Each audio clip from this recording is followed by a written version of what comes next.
Hello, Armenia. Barv Zes.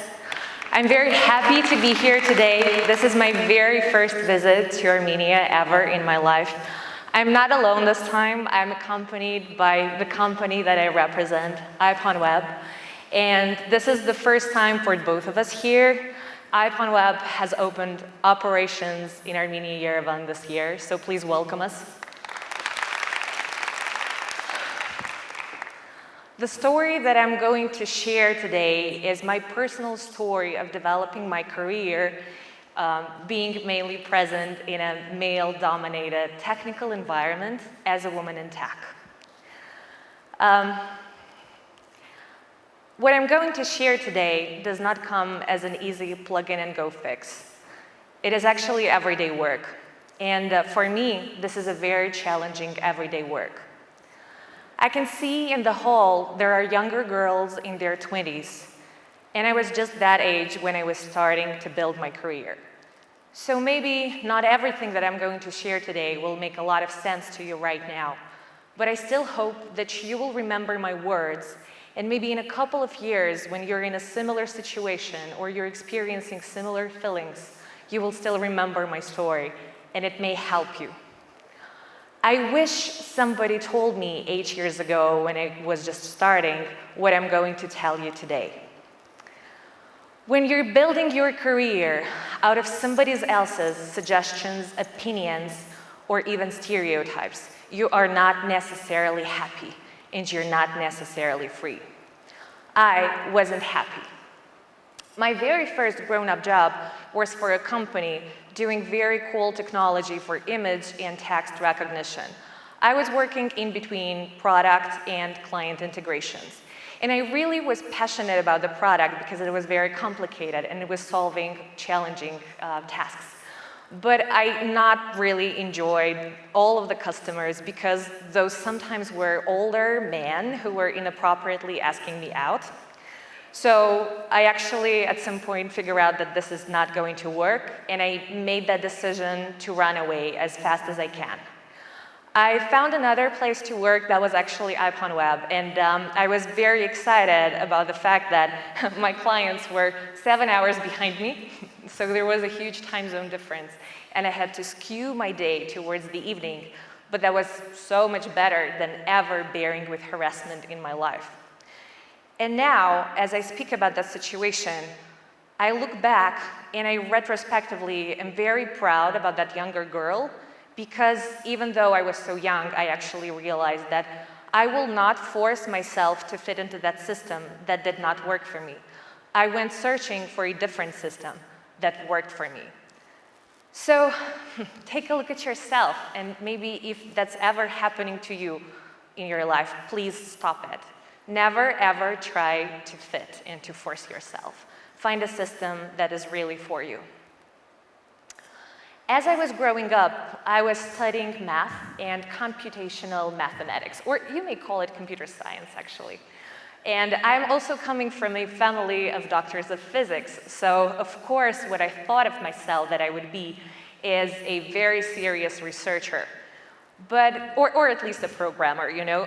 So when I grew up and I realized I would need to make money because I never ever in my life wanted to have to choose between buying a lunch or buying a new pair of tights.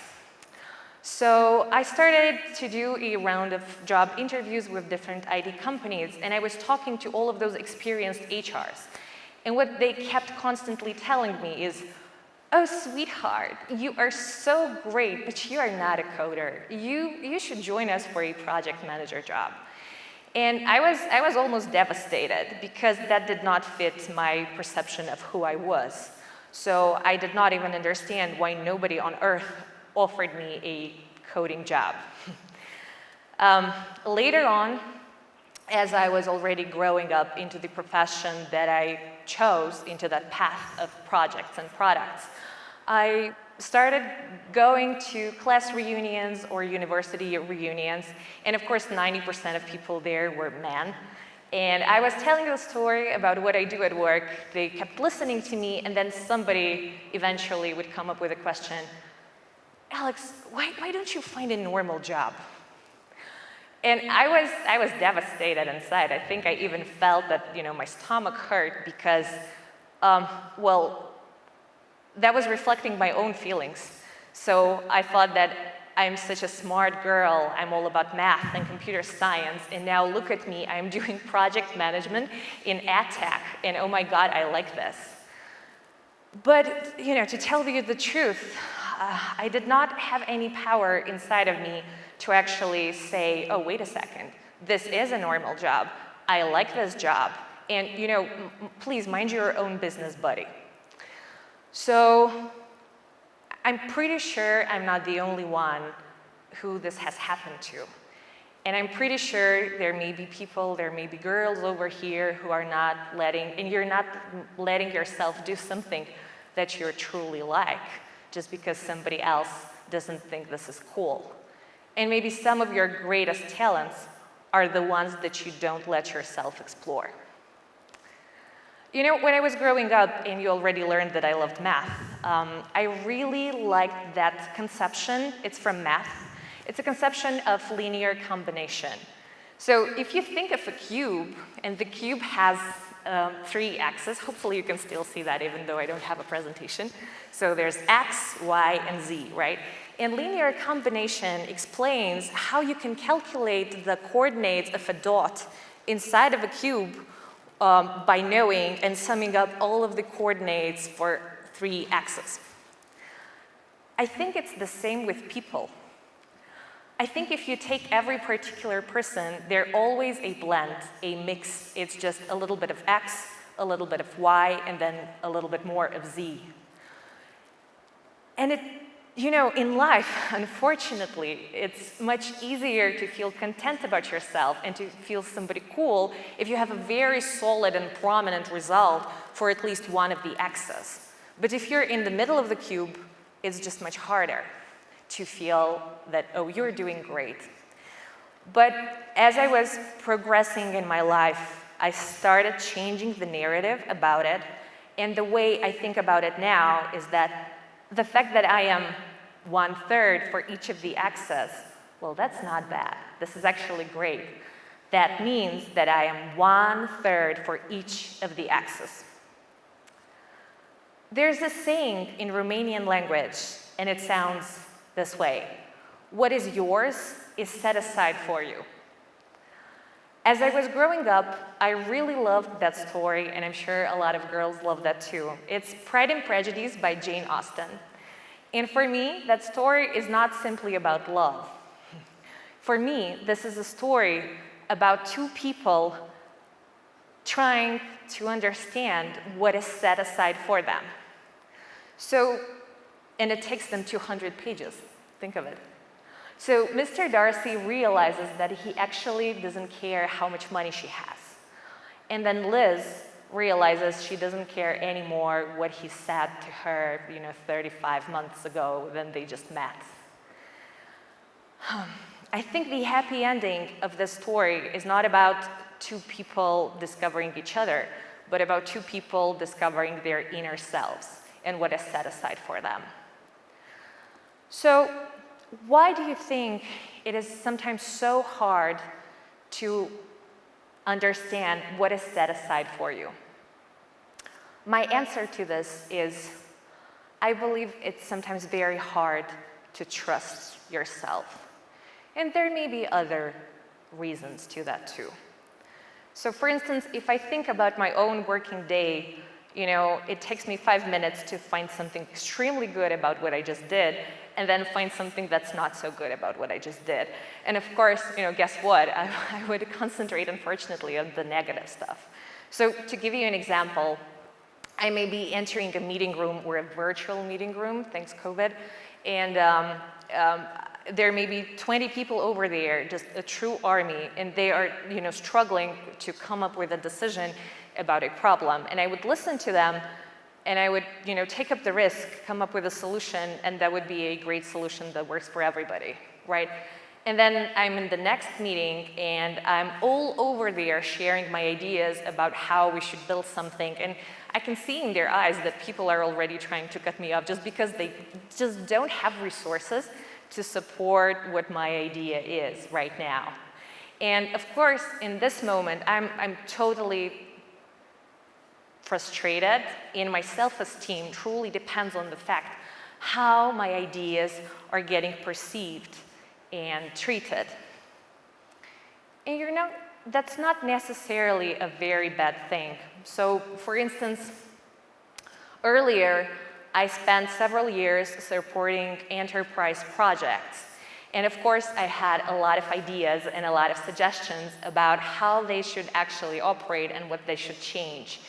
And at the end of that period, I realized that I was very burnt out. And that was because I think just 5 or 10% of my ideas were actually executed upon.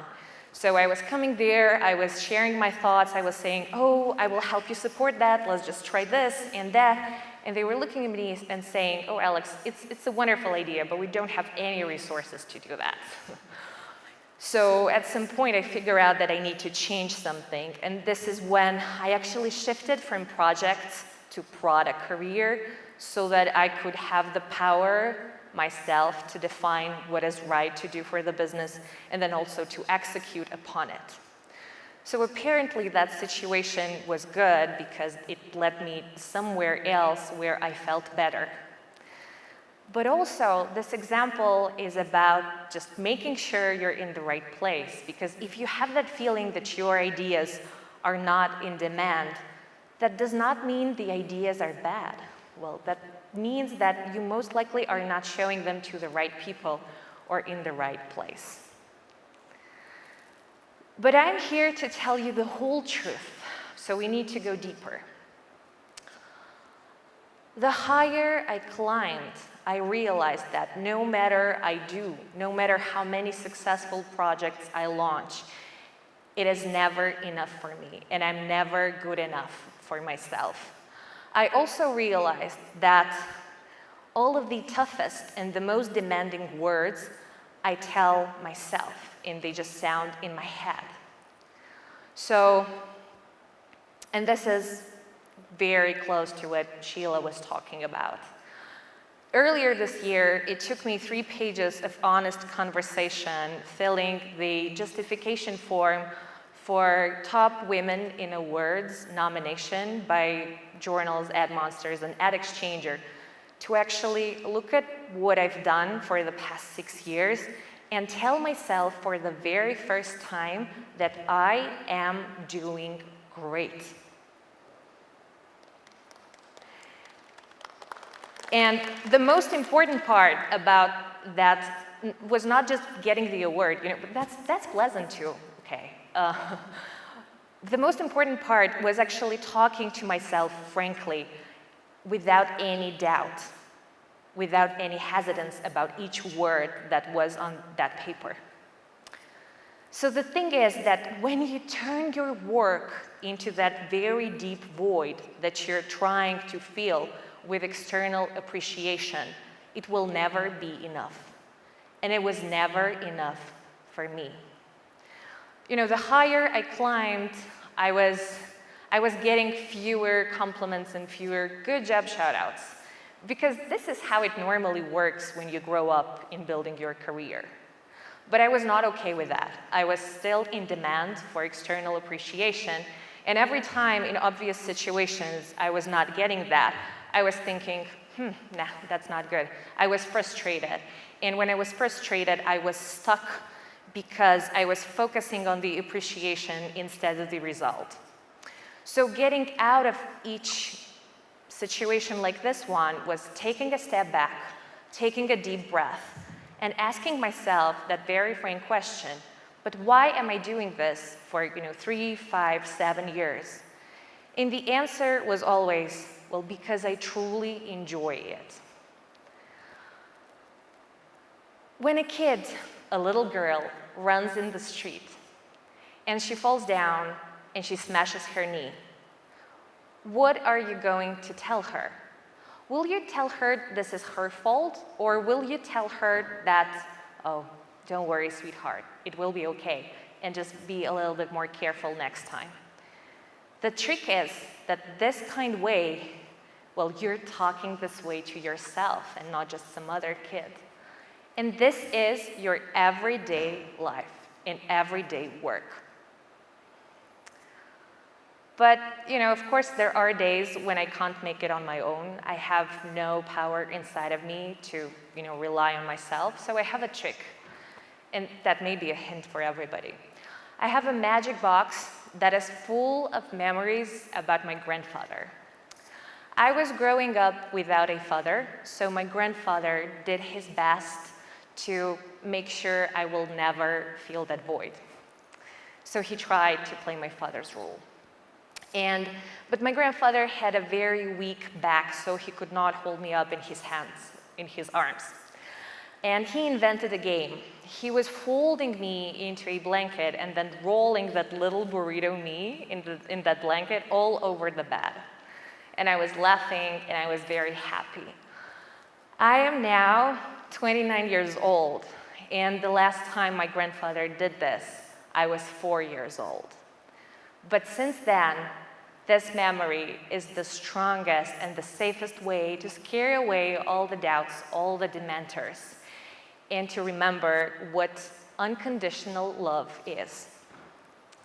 So, when I get that sense of unconditional love, unconditional trust, when I can rely on myself, I can finally be that kind of professional that I always aspire to be, and that kind of leader and a mentor for the younger generations of girls who are asking questions about how they overcome all of this.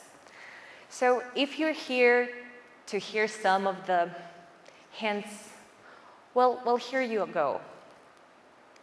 The first one is make sure you take a break. You're actually never forced to give an answer right there in any meeting, in any conversation. When you're solving any problem with a customer or with your boss, if you need some time, you have all the time. Just take a deep breath, finish the conversation, go home, sleep well, wake up, have a nice breakfast, and then sit down and write a one-pager or a two-pager about how you believe the problem needs to be solved. I struggled with this one a bit because, well, when I did not trust myself, I tried to be the smartest person in the room sometimes. Well, that doesn't work. The second one, and I think that's key to feeling that you're doing the right thing in the right place, is true curiosity. So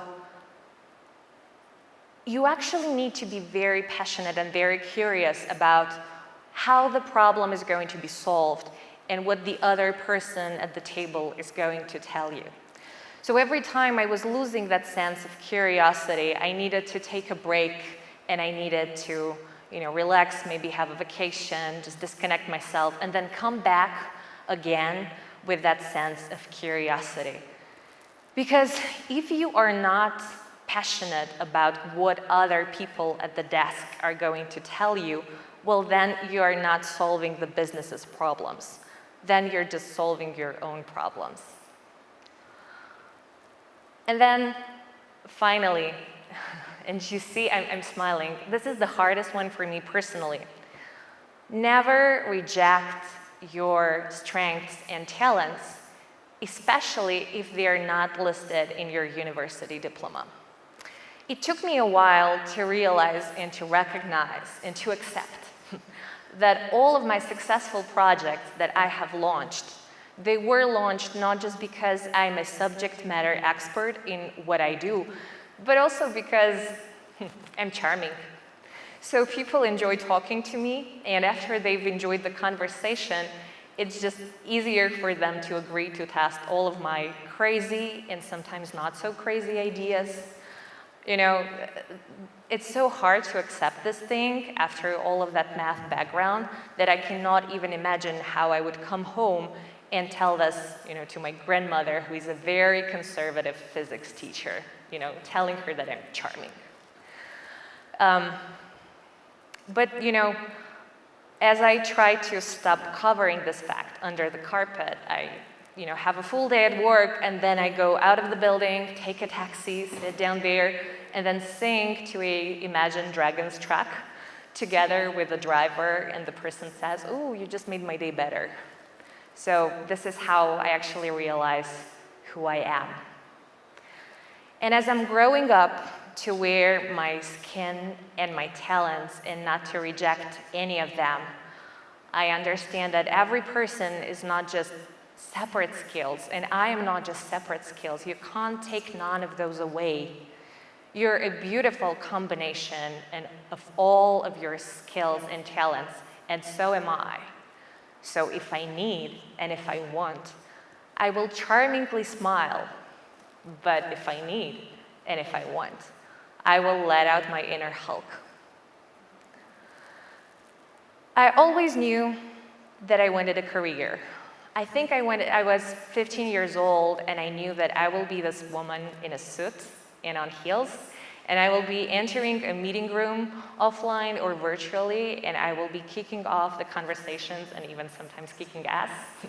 But that's not an advice I'm giving you. And it is so exciting to experience the sense of, to recognize everything that's happening to me right now in life and see that, oh wow, yes, I was ready for that. But was it easy? No. Did I want to quit sometimes? Yes. So every time I was in that challenging situation, there was a conflict between where I actually was and where I wanted to be. Sometimes I was very tired. Sometimes I really was not in the right place. And then other times I was just simply not trusting myself and not relying on myself enough. I was walking my way as a pessimist and not as an optimist. And every pitfall on that journey was like a drama for me. But now, as I look back to those first 8 years of my professional career, I realized that every case that I had and every turn that I made, well, those were the right things for me. And I embraced every turn because it was bringing me to where I am right now. So what I want to do about that experience is to take it gently, to wrap it up into wonderful gift paper, put a nice ribbon on it, embrace it, and then set aside, because that was set aside for me. And, the same is for you. Your journey is set aside for you as well. And, looking for the future 8 years or more years as I'm entering the next round, I don't want to be surprised anymore looking back at my experience and saying, oh, I actually enjoyed it. I don't want that anymore. I want to have joy every day on every step that I make on that journey, because what is mine is set aside. So I hope that I was able to ignite some light in you, and that you would want to accompany me in this new journey full of joy. So all it takes is, when the conference is over, go home, take a look at yourself in the mirror, and just tell yourself, please, that you are doing great, because this is how it starts. Thank you. And if you ever want to talk about that, please find me in the hall or find me on the social media. Thank you.